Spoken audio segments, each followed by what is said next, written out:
मेरे घर से मिनट भर की दूरी पर एक जंगल था जिसमें तरह तरह के पेड़ और झाड़ियाँ थी। बसंत के मौसम में उसमें सुंदर फूल खिला करते थे और उन पेड़ों पर गिलहरियाँ अपने घोंसलों में अपने बच्चों को पालती थी। बरसात के मौसम में घास कई फुट ऊंची हो जाती थी।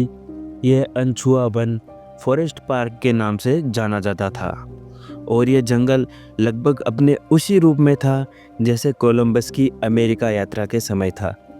मैं अक्सर अपने छोटे से बोस्टन बुलडॉग रेक्स के साथ इस पार्क की सैर किया करता था। वह एक दोस्ताना सीधा साधा छोटा सा कुत्ता था और चूंकि हमें जंगल में शायद ही कोई मिला हो, इसलिए मैं रेक्स को बिना पट्टे या थूथन के ले जाता था। एक दिन हमें पार्क में एक घुड़सवार पुलिस वाला मिला जो अपने अधिकार का प्रदर्शन करने के लिए उतावला था। थूथन और पट्टे के बिना तुम कुत्ते को इस पार्क में कैसे टहला रहे हो? उसने मुझे फटकार लगाई। क्या तुम नहीं जानते कि यह कानून के खिलाफ है? मैंने धीरे से उत्तर दिया, जी हाँ, मुझे पता है, लेकिन मुझे नहीं लगता है वह यहाँ किसी तरह का नुकसान करेगा। तुम्हें नहीं लगता है? तुम्हें नहीं लगता है? कानून की नज़र में इस बात की कोई अहमियत नहीं है कि तुम्हें क्या लगता है और क्या नहीं। यह कुत्ता किसी गिलहरी को मार सकता है या किसी बच्चे को काट सकता है। इस बार मैं तुम्हें माफ कर रहा हूँ, लेकिन अगली बार अगर यह मुझे कुत्ता बिना थूथन और पट्टे के यहाँ मिला तो तुम्हें जज के समक्ष सफाई देनी होगी। मैंने विनम्रतापूर्वक आज्ञा का पालन करने का वादा किया और मैंने कुछ समय के लिए इस आज्ञा का पालन भी किया, लेकिन रेक्स को थूथन पसंद नहीं आया और नहीं मुझे। इसलिए हमने एक बार और जोखिम उठाने का फैसला किया। कुछ समय तक सब ठीक चलता रहा, फिर एक बाधा आ गई। एक दोपहर मैं और रेक्स पहाड़ी की चोटी पर टहल रहे थे। तभी अप्रत्याशित रूप से मैंने उस कानून के रखवाले को एक बूढ़े घोड़े पर सवार देखा। रेक्स सीधे उस कानून के रक्षक की ओर बढ़ रहा था। जल्द ही मैं भी उस घुड़सवार के सामने था। मुझे परिणाम पता था, इसलिए मैंने उस पुलिसकर्मी द्वारा कुछ कहने से पूर्व ही बोलना शुरू कर दिया। मैंने कहा, साहब, आपने मुझे रंगे हाथों पकड़ लिया। मैं दोषी हूँ। मेरे पास कोई दलील या बहाना नहीं है। आपने पिछले सप्ताह मुझे चुनौती दी थी कि अगर बिना थूथन के फिर से कुत्ता यहाँ लेकर आया तो आप मुझे सबक सिखाएंगे। पुलिसकर्मी ने नरम जवाब दिया, बहरहाल अब मुझे पता है कि आपके मन में यह लालसा रहती होगी कि जब कोई व्यक्ति आसपास नहीं हो तब इस छोटे से कुत्ते को यहाँ मुक्त रूप से टहलाने लाया जाए। मैंने उत्तर दिया, निश्चित रूप से मेरे मन में यह लालसा रहती है, लेकिन यह कानून के खिलाफ है। पुलिसकर्मी ने प्रतिक्रिया दी, अरे ये छोटा कुत्ता किसी को क्या नुकसान पहुंचाएगा? मैंने कहा, नहीं, यह गिलहरी मार सकता है। ये सुनकर उसने कहा, बहरहाल मुझे लगता है कि आप इसे कुछ ज़्यादा ही गंभीरता से ले रहे हैं। मैं बताता हूँ कि आपको क्या करना चाहिए। आप बस उसे उस पहाड़ के पार भागने दीजिए जहाँ मेरी उस पर नज़र नहीं जाए और हम इसे भूल जाएंगे। इंसान होने के नाते वह पुलिस वाला महत्व पाने की भावना से ओतप्रोत था। इसलिए जब मैं स्वयं की निंदा करने लगा तब उसके पास अपना महत्व दिखाने का एकमात्र तरीका दया दिखाना ही था। लेकिन मान लीजिए कि मैंने स्वयं को बचाने की कोशिश की होती, तो क्या आपने कभी किसी पुलिस अधिकारी के साथ बहस की है? लेकिन उससे भिड़ने या बहस करने के बजाय मैं मान गया कि वह पूरी तरह से सही था और मैं पूरी तरह से गलत। मैंने इसे तत्काल स्पष्ट रूप से उत्साहपूर्ण स्वीकार कर लिया, तो यह विषय बिना किसी विवाद के समाप्त हुआ, जिसमें मैं उसकी ओर से बोला और वह मेरी ओर से। इस घुड़सवार पुलिस वाले जितने विनम्र तो शायद स्वयं लॉर्ड चेस्टरफील्ड भी नहीं होते, जबकि सिर्फ एक सप्ताह पहले ही वे मुझे कानून के नाम पर धमकी दे चुका था। अगर यह पता चल जाए कि हमें डांट पड़ने वाली है तो क्या यह बेहतर नहीं होगा कि यह काम हम स्वयं ही कर ले? दूसरों के मुख से निंदा सुनने से बेहतर क्या यह नहीं होगा कि आत्म आलोचना कर ली जाए? अपने बारे में वे सभी अपमानजनक बातें कहे तो संभव हो अपने बारे में वे सभी अपमानजनक बातें कहे तो संभवतः दूसरा व्यक्ति सोच रहा है, यह कहना चाहता है या कहने का इरादा रखता है, और उस व्यक्ति के बोलने से पहले ही आप कह दें। यह संभव है कि आपकी गलतियों को माफ़ कर दिया जाए या उन्हें कम करके देखा जाए, जैसा कि उस घुड़सवार पुलिस वाले ने मेरे और रेक्स के साथ किया।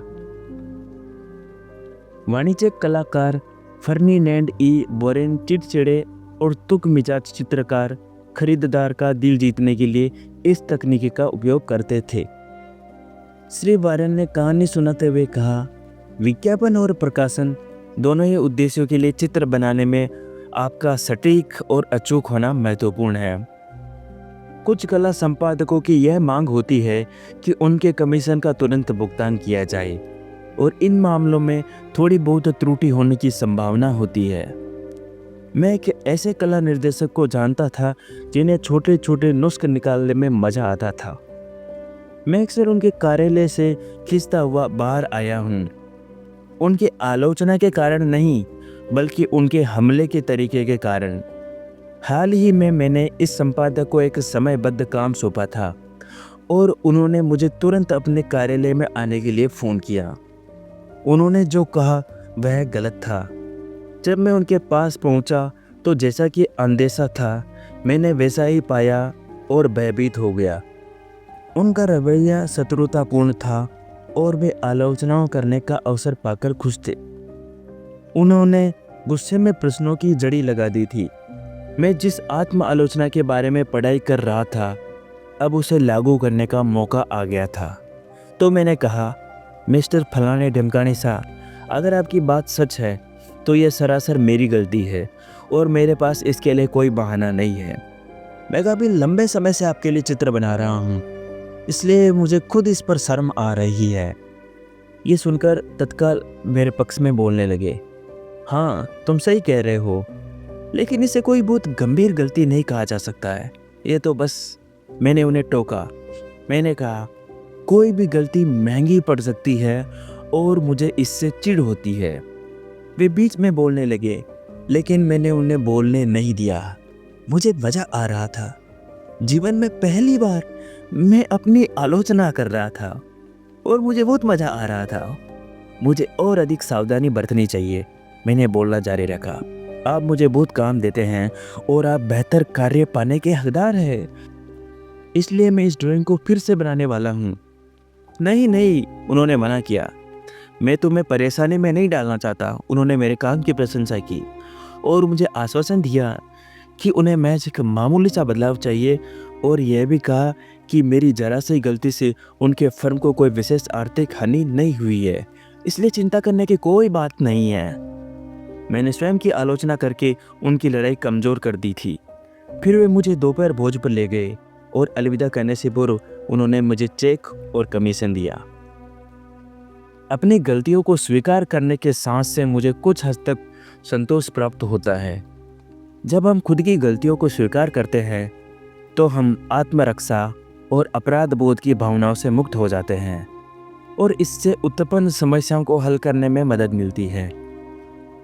हांगकांग में हमारे शिक्षक माइकल च्यूंग ने बताया है कि चीनी संस्कृति कुछ विशेष समस्याओं को प्रस्तुत करती है, और कभी कभी हमें यह भी समझना चाहिए कि एक पुरानी परंपरा को बचाने के बजाय किसी सिद्धांत का उपयोग करने से ज़्यादा फायदा हो सकता है।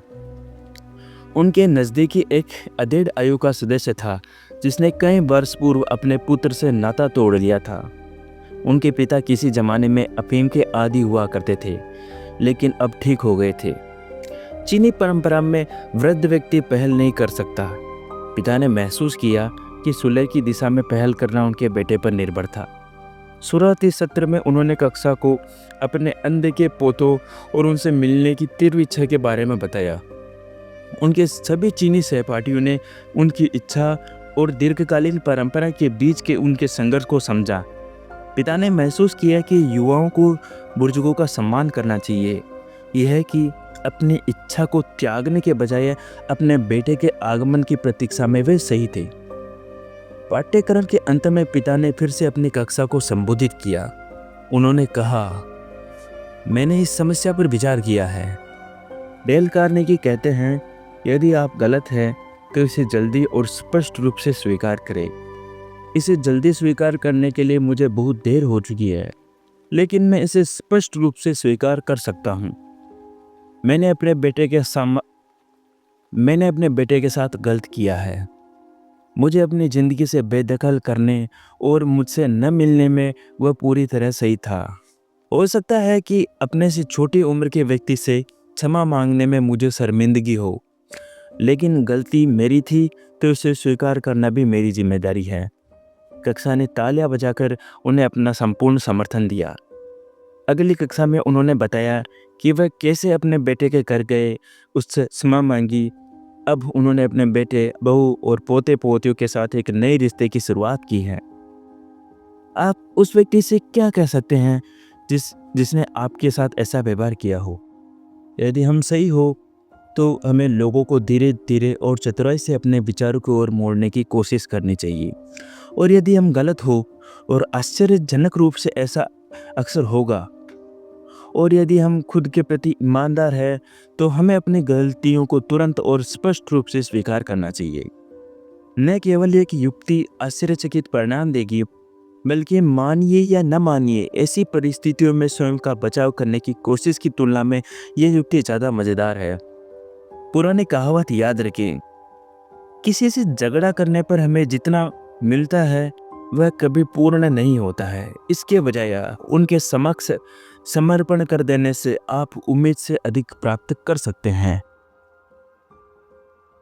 तो दोस्तों, इस वीडियो के अनुसार नियम 3 कहता है कि यदि आप गलत हैं तो उसे स्वीकार करें। इसके अलावा 2 कोटेशन सोफोक्लिस का है, सत्य हमेशा सबसे मजबूत तर्क होता है। और उसी के अलावा दूसरा है डेल कार्नेगी, वो कहते हैं, क्या आप जीवन से उब गए हैं, अतः अपने आप को किसी काम में पूरी तरह झोंक दे, उसी के लिए जिए और मरे। इससे आप ऐसी खुशी पाएंगे जिसकी आपने कभी कल्पना नहीं की होगी। इसी के साथ ये वीडियो और ये चैप्टर यही समाप्त होता है। अगर आपको ये ऑडियो बुक अच्छी लगी तो इस वीडियो को लाइक करें और ऐसे ही ऑडियो बुक्स के लिए इस चैनल को सब्सक्राइब करें।